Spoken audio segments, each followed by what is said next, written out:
Today's Girl Which Way show is brought to you by HelpYouFind.me.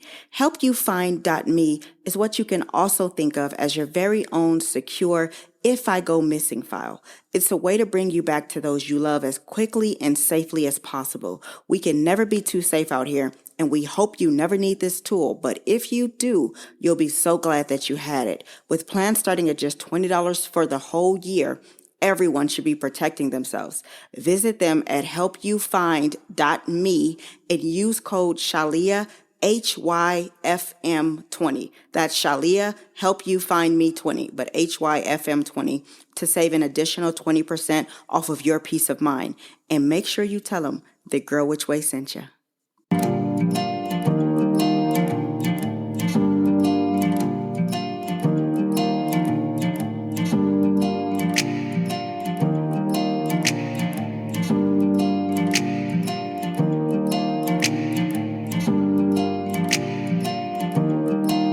Hello and welcome to the Girl Which Way podcast, the show that exists because life is a journey, but you still need direction.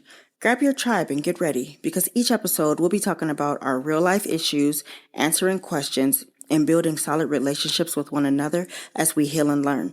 I'm your host, your girl, Shalia Vinny, and today's show has been specially requested by you guys. I've gotten tons of DMs and requests to speak about Summer Walker and now the DaniLeigh situation. You guys know this is your show, so here it goes. So over the last few days, I have been inundated across all social media platforms with messages from you lovely people asking me to speak about Summer Walker, and now with all the latest stuff that's transpired in the last 24 hours with DaniLeigh and the baby, that situation as well. Now, I'm going to be honest, I'm not a fan of either artist, but the Shade Room and social media has definitely kept me fully aware of their relationship troubles. Summer Walker released a new album recently recounting her toxic relationship with London on the Track, with a few tracks that were very popular across social media, specifically Sierra's Prayer and Baby Mama Number 4. So I looked up the lyrics to both, and I could see why the ladies reacted the way that they did. She represented the story of so many women. So many women could relate to being this love-struck girl who got her heart broken. Then we see the story of DaniLeigh and the baby. Very similar story. She hooks up with the guy, the baby, makes a song dissing his baby mama about how she's so much better because she's light-skinned, gets pregnant, and goes almost radio silent surrounding the paternity of the baby, and silently gives birth. The end, right? But it wasn't, because next thing you know, she comes out and makes it all of our business when the two of them went on social media to let us all in on their public fight.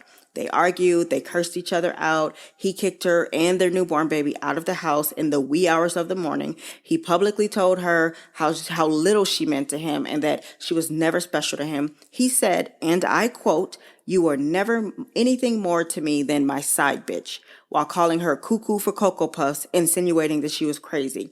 She then followed up by trying to prove that she was more than his side chick, and she started showing us pictures of them in an effort to show us that it was really real. Summer's album shot up the charts, and DaniLeigh will no doubt profit handsomely when she decides to put her pain to a beat as well. Men and women are both on social media picking a side. There's the name calling, the blaming, and the laughing at the situations.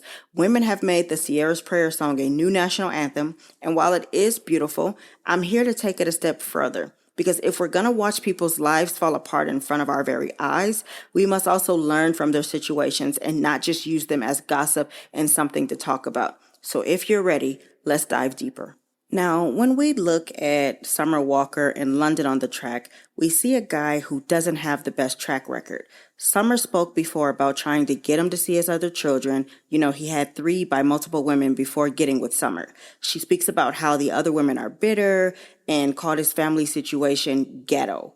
She later discussed how he has no one to hold him accountable. Even his own mother, who wasn't present during his upbringing. She's made lots of bold statements and called him a bum.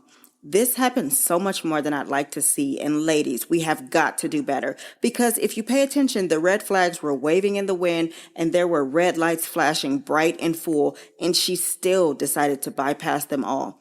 If a man has to be told to see his children, if every woman that he has laid down and had children with is toxic or hates him or you have to ask why. How long were they together for? If she hates him, Is there a legitimate reason? If she hates you, is it because the two of them may still be messing around? Did you ever meet his family and friends? What are those dynamics like? If his relationship is strained with his mom, why is that? Is he broken? Does he need help? Is he emotionally available enough to form and sustain a healthy relationship? She knew he wasn't there for his children and had all of these toxic traits and still continued to deal with him and sleep with him without protecting herself from becoming baby mama number 4. With DaniLeigh, we see a woman who started dealing with this guy and got in hot and heavy. She began disrespecting his baby mama, traveling around the world, walking red carpets, and felt like she was sitting high on the hog.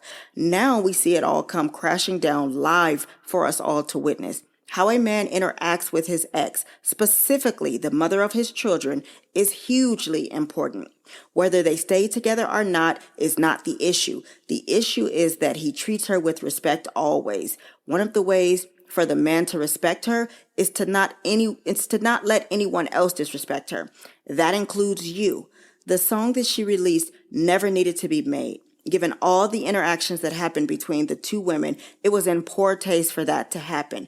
It was more unfortunate that he allowed that to happen. If you will let me disrespect your ex, you will one day stand by while another woman disrespects me. She was so blinded by the lust that she missed that point completely. She was in love, but was he? The notion that because a man will have sex with you, take you on trips, and buy you things makes you special is totally ridiculous, especially when he's not low on resources and has the financial means to do so. If he will not claim you publicly and privately, you're not as together as you think you are. You're together when you're together, and you're single when you're apart. She says he dealt with other women the whole time. So you knew who he was. And by the way, he was so comfortable calling her a bitch and making it clear that he never loved her. I have to assume that this is not the first time that he has spoken to her in that manner. Yet, she continues to sleep with him and has a whole baby with him. The red flags were once again waving, but still were ignored. When he made the bold statement about her being his side chick, I could totally see that it hurt her because she wanted to be more to him than just a side chick. And she wanted him to love her back and to be a family. It's really heartbreaking. It looks like she saw what she wanted to see and built a relationship on hope instead of a real solid foundation. Baby, don't you ever let a man tell you he doesn't want you twice. Today's Girl Which Way show is brought to you by HelpYouFind.me. HelpYouFind.me is what you can also think of as your very own secure if I go missing file.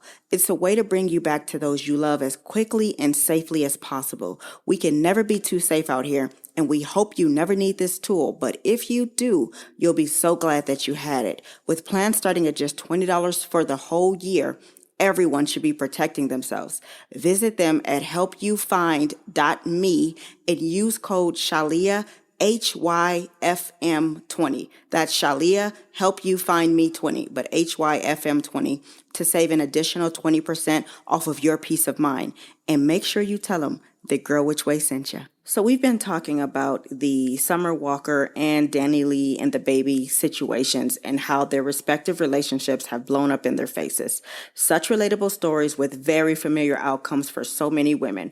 While I in no way will make excuses for these men and their choices and what they're out here doing to some of us, I want to be clear that they can only do what we allow for them to do to us. So, with that being said, I don't want any of my girls to fall victim to this kind of pain. So here are 5 ways to prevent it.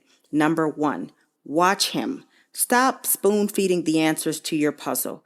We often tell a man things like, my ex never did this, I wish he would have, my favorite things are, I like it like this, I don't like that. Girl, hush. You're giving it all away. So now he knows what it takes to get you to fall in love. All he has to do is show up and do any of those things you told him about, and boom, you're gushing over him and you're in love. You're so anxious to make him know what you like that you don't give him the opportunity to do the work to get to know you himself. Watch him. If he wants to get to know you, he'll learn you for himself. Trust. Number 2, women matter. What's his circle of women look like? How does he treat his mother? If he curses his mama out, you're next. How does he treat the mother of his children? Does he hate her? Does he call her crazy? What about his exes? What do you know about them? Does he say they're all crazy too? Have you ever heard him take accountability for either choosing these so-called crazy women or for making them crazy? Is his friend list on social media nothing but women? What kind of women are they? Are they half-dressed? Are they appearing a certain way? The women that he keeps around him and that are in his circle will forever be very important. Number 3, reality versus fantasy. Are you in love? Is he? Will he commit to you? Does he claim you? Does he want a future with you? Is he ready to settle down with you? It doesn't matter what he says. What does he show you? If all you're getting is D and being left on red when it's time to talk about the future plans, it could mean that he sees a future, but not with you. Stop ignoring the truth and seeing what you want to see. You have to build entire relationships based on reality. Stop building these relationships based on what it could be instead of what it actually is. This has to stop. Communication really is key. Number 4, how does he communicate with you? Does he argue easily? Is his ego easily bruised? Does he yell or curse you and call you out your name? Is he tender and reassuring, patient and understanding? Do you feel safe with him at your core, in your most innermost gut instinct? We talk so much about communication is key. And yes, it is important to have great conversations, but it's also good to break communication down to these basics as well, because you'll never have a meaningful conversation if you can't even get the basics right. Number 5, patience, patience, patience. Take your time. You don't have to meet a guy you think you like and get pregnant with this child to make it real. Of course, we all know that you could take your time and do everything right and still get burned. But wouldn't it be better to try to prevent it as much as possible? Don't you think you deserve that? Is there really a need to get knocked up and bring a child into the situation? Feel him out. Enjoy each other. You need to see him angry, at a loss for words, and frustrated. If the only real emotion you've ever seen from him is passion/lust, you don't know enough about him to be diving in so deeply. Slow down. I promise you it'll save you a ton of heartache. Everyone doesn't deserve your heart or your body. Be more selective. Now, my heart goes out to both women, and I'm very sorry that their hearts were broken during this process. But I just want to make sure that now that you guys have been listening to Summer Walker's Sierra's Prayer song, that you guys are taking notes and fully understanding what this prayer actually means, and the fact that it comes with great responsibility. You have to lift your standards before reciting it. You can't be praying for Russell and sleeping next to a known future. You know the difference, and you're gonna have to be honest with yourself if you want better. I told you guys about Sierra's prayer and what it was last season, and it remains the same. The prayer was never about the man. It was always about you. We must do the work to heal and grow into women who are worthy and emotionally mature enough to show up for our future Russells. A Russell sounds beautiful until you're too childish, broken, or stubborn to communicate and effectively love him back properly. It's time to wake up and stop settling for the bare minimum and to start asking for better, but also understanding that you can't be asking for better if you're not willing to be better. And being better means saying no to certain types. Everyone doesn't deserve you, and you for doggone sure do not need that extra baggage that they will for sure leave you holding. Please love yourselves and each other enough to learn and heal and grow. I love you all. Today's show is brought to you by HelpYouFind.me. Please rate the show on your favorite streaming platform, share it with one person who you think needs to hear it, and ask them to do the same. Remember, good, better, best. Never let it rest till your good is better and your better is best. Until next time, your friend and motivator, Shalia. Bye.